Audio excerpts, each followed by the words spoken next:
Hello students, welcome to online education of Saket Academy and Parmarth Shiksha Niketan। So पिछले lecture तक हम लोगों ने चैप्टर 8 मोशन कंप्लीट कर लिया है। ठीक है, मैंने बोला था आप में से किसी को भी अगर कोई डाउट हो तो आप लोग मुझे टेक्स्ट मैसेज कर सकते हैं, व्हाट्सएप पे आप पूछ सकते हैं या फिर यहाँ पर कमेंट कर सकते हैं यूट्यूब पे। ठीक है, मैं आपकी क्वेरीज को एक अलग से वीडियोस बना करके उसमें क्लियर कर दूंगा। ठीक है, सो चैप्टर 8 है मोशन, वो हो गया है। ठीक है, सो अब हम लोग किस की तरफ बढ़ते हैं, चैप्टर 9 की तरफ। ठीक है, अब चैप्टर 9 क्या है, force and laws of motion. ठीक है ना, फोर्स पढ़ना है इसमें, और क्या पढ़ना है हमको, लॉज ऑफ मोशन पढ़ना।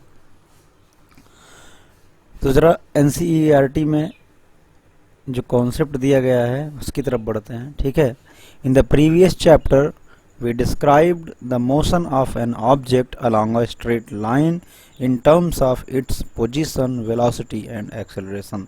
तो पिछले चैप्टर में हम लोगों ने क्या कहा, हम लोगों ने क्या किया, हम लोगों ने देखा कि किसी ऑब्जेक्ट की मोशन किसके अलोंग, स्ट्रेट लाइन के अलोंग, किन किन चीज़ों के साथ, उसकी पोजीशन के रिस्पेक्ट में। ठीक है ना, उसकी वेलोसिटी, उसके एक्सेलरेशन, इन 3 वेरिएबल के रिस्पेक्ट में हमने एनालिसिस किया कि जब कोई पार्टिकल स्ट्रेट लाइन में ट्रेवल करेगा, ठीक है, तो क्या क्या कंडीशन होती हैं और क्या क्या फिनोमेना होती है। ठीक, अब यहाँ पर क्या बोला गया, we saw that such a motion can be uniformed or non-uniformed। हमने देखा कि इस प्रकार जो स्ट्रेट लाइन में मोशन होती है, ठीक है, वो यूनिफॉर्म भी हो सकती है और नॉन यूनिफॉर्म भी हो सकती है। We have not yet discovered what causes the motion। अभी हम लोगों ने क्या किया चैप्टर 1 में, चैप्टर 1 में हम लोगों ने केवल ये पढ़ा कि कोई पार्टिकल है, वो किस तरीके से मोशन कर रहा है, वो पॉइंट ए से पॉइंट बी तक जाता है, किस टाइप की मोशन करके जाता है, वो स्ट्रेट लाइन मोशन करके जाता है, या वो सर्किल घूम के जाता है, या वो रोटेटरी मोशन करके जाता है। मतलब कोई भी मोशन होती है और उस मोशन के कारण उसकी पोजीशन चेंज हो रही है, उसकी वेलोसिटी चेंज हो रही है, उसमें एक्सेलरेशन आ रहा है, उसकी स्टेट चेंज हो रही है, वो पहले रेस्ट में था अभी मोशन में आ गया, पहले मोशन में था अभी रेस्ट में आ गया।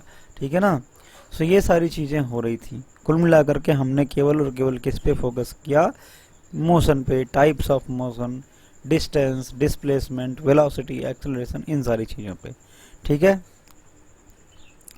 हमने ये नहीं देखा, ठीक है, कि मोशन किस कारण से हो रही है, मोशन का कॉज क्या है। ठीक है, अगर ये पार्टिकल ए पोजीशन से बी पोजीशन पर गया तो किस कारण से गया।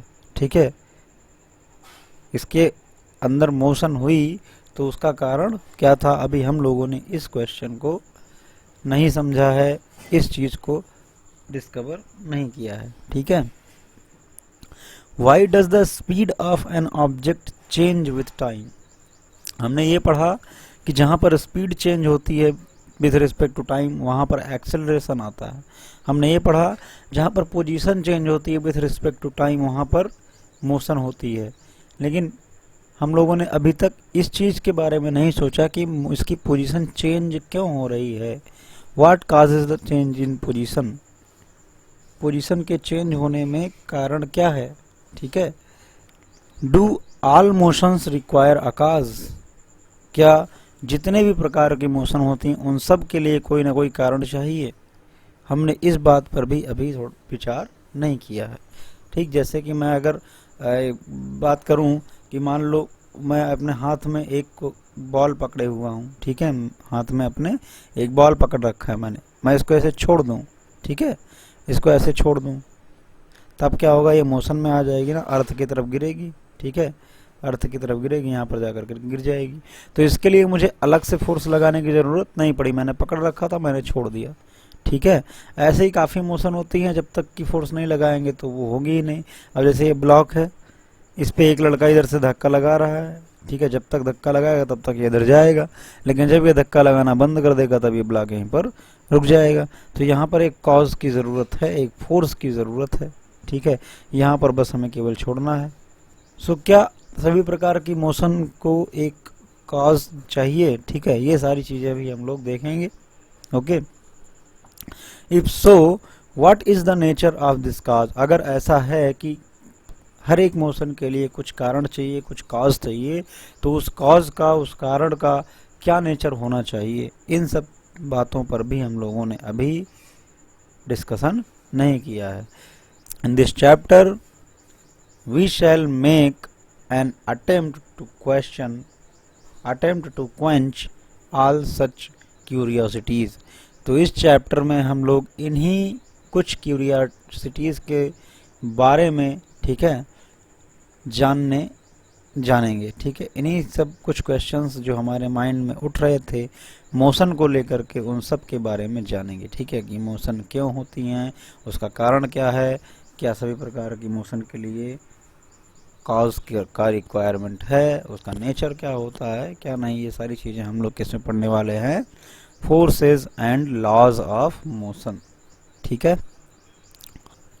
For many centuries the problem of motion and its cause had puzzled scientists and philosophers. तो बहुत सालों तक, शताब्दियों तक, ठीक है, क्या हुआ कि ये जो मोशन और इसके कॉज की प्रॉब्लम है, ठीक है, ये एक पहेली बन गया था किन के लिए? साइंटिस्ट के लिए। साइंटिस्ट को भी समझ में नहीं आ रहा था कि मोशन की एक्चुअल का कारण क्या है, किस तरीके से मोशन हो रही है, ठीक है, उसको अंडरस्टैंड करना, उसके लिए एक लॉ बनाना, ठीक, और उसके कारण को अंडरस्टैंड करना, ये सारी चीज़ें क्या थी? एक पहेली थी, पजल बन गई थी, ठीक है, जिसको सॉल्व करने में, जिसको समझने में काफ़ी दिन लग गए, लगभग शताब्दियाँ लग गई, सेंचुरीज लग गई, ठीक है। A ball on the ground when given a small hit does not move for ever. Ground पे एक बॉल होती है, उसको हम थोड़ा सा हिट करें, हल्का सा हिट करें, तो वो थोड़ा सा मूव करके रुक जाएगी, वो हमेशा के लिए मूव नहीं करती रहती, ठीक है। Does not move forever, वो हमेशा के लिए मूव नहीं करेगी। Such observations suggest that rest is the natural state of an object. ऐसी जो ऑब्जर्वेशन है उससे ये पता चल रहा कि जो रेस्ट है वो नेचुरल स्टेट है। वो क्या है? Natural state. नेचुरल स्टेट का क्या मतलब हुआ? नेचुरल स्टेट का मतलब ये हुआ कि जब बॉडी उसी नेचर में बार बार रहने की कोशिश करे, ठीक है। जैसे कोई ऑब्जेक्ट है, उसको आप कोई फोर्स लगाएं तब वो चेंज हो, लेकिन जैसे ही फोर्स हट जाए फिर वो अपनी पोजीशन पर वापस आ जाए, तो इसको बोलते हैं स्टेबल पोजीशन। इसको क्या बोलते हैं? Stable position. वैसे ही एक स्टेट होती है, रेस्ट की स्टेट और मोशन की स्टेट, रेस्ट की स्टेट और मोशन की स्टेट। तो जब हम कोई कॉज लगाएं तब मोशन हो, उसके बाद कॉज हटा लें तो फिर वो रेस्ट में आ जाए। सो इसलिए रेस्ट को क्या समझा गया? एज ए नेचुरल स्टेट, ठीक है। क्योंकि सारी बॉडी जिन पर फोर्स नहीं लग रहा है या बैलेंस फोर्स है, वो सब क्या कर रही थी? वो सब रेस्ट में थी, ठीक है। अभी यहाँ से इतना क्लियर हुआ, इस बॉल से, बॉल रुकी हुई है, हमने थोड़ा सा हिट किया, हल्का सा फोर्स दिया, ये चलने लगी और फिर रुक गई, ठीक है। पहले भी रुकी थी, अभी फिर रुक गई। तो यहाँ से इतना समझ में आया कि ये कौन सी स्टेट में है? नेचुरल स्टेट में है। जो रेस्ट है उसी को नेचुरल स्टेट बोला जाएगा। This remained the belief until Galileo Galilei and Isaac Newton developed an entirely different approach to understand motion. So ये जो थियरी थी कि रेस्ट जो है वो नेचुरल स्टेट है, ये थियरी तब तक ऐसे ही चलती रहे, लोग ऐसे मानते रहे कि रेस्ट ही नेचुरल स्टेट है, हर बॉडी पहले रेस्ट में रहती है, उसके बाद फिर वो मोशन में जाती है, ठीक है, किसी कारण से। वो कारण क्या होता है? जब हम उसको फोर्स लगाते हैं, खींचते हैं, या फिर दबाते हैं या धक्का देते हैं, ठीक है। तो नेचुरल स्टेट रेस्ट ये माना जाता रहा, कब तक माना जाता रहा, जब तक कि गैलीलियो गैलीली और आइजैक न्यूटन ने एक अलग अप्रोच नहीं दी इस कॉन्सेप्ट को समझने के लिए। ठीक है, अब इन लोगों ने क्या बताया, ठीक है, जरा वो देखते हैं। इन आवर एवरीडे लाइफ, हमारे दैनिक जीवन में, we observed that some effort is required to put a stationary object into motion or to stop a moving object। हमारे दैनिक जीवन में हम बहुत सी ऐसी चीज़ें देखते हैं जहाँ पर हमको पता चलता है कि अगर कोई ऑब्जेक्ट रखी हुई है, कोई ऑब्जेक्ट रखी हुई है, रेस्ट में है, उसको मोशन में लेके आना हो, उसको मोशन में लेकर के आना हो कि वो v स्पीड से या v वेलोसिटी से मूव करने लगे, तो हमको क्या ज़रूरत होती है, एक कॉज की ज़रूरत होती है, एक कारण की ज़रूरत होती है, हमें एक फोर्स अप्लाई करना पड़ता है। ठीक है, we ordinarily experience this as a muscular effort and say that we must push or hit or pull on an object to change its state of motion।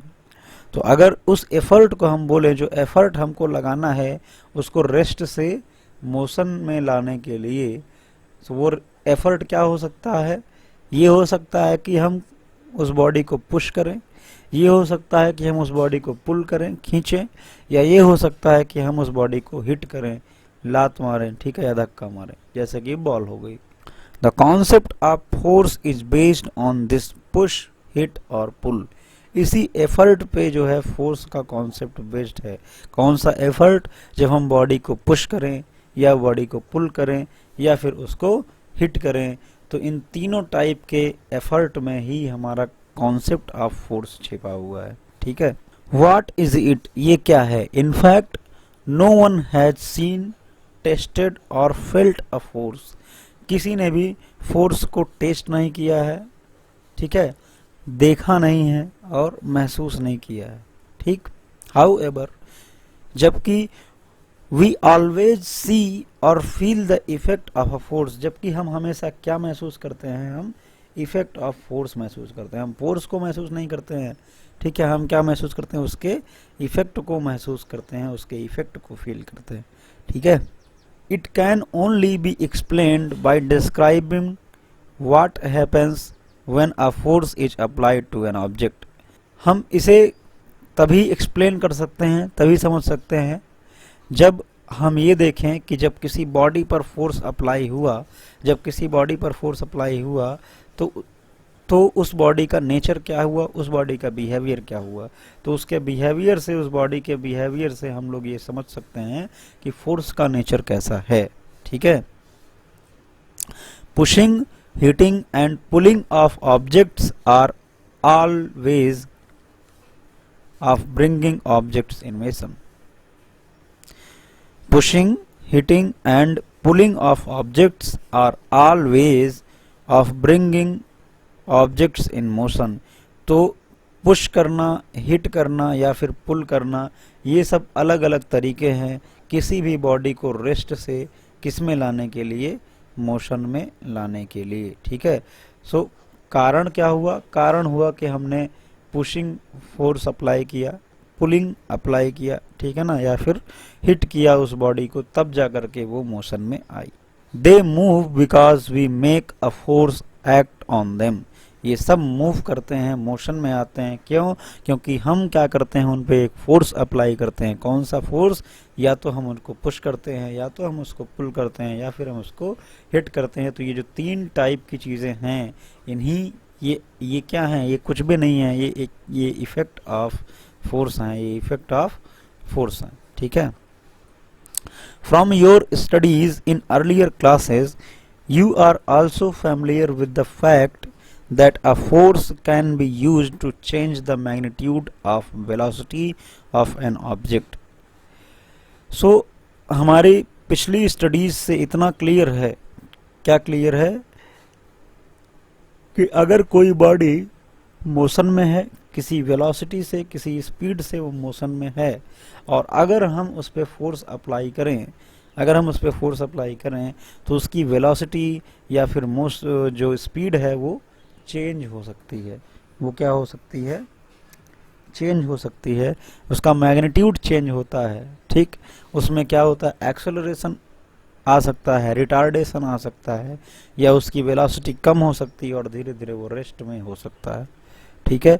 जब हम किसी बॉल को ऊपर की तरफ फेंकते हैं तो डाउनवर्ड डायरेक्शन में ग्रेविटी लगता है, acceleration due to gravity, body में मास होता है m/g, तो एक फोर्स नीचे की तरफ लग रहा होता है।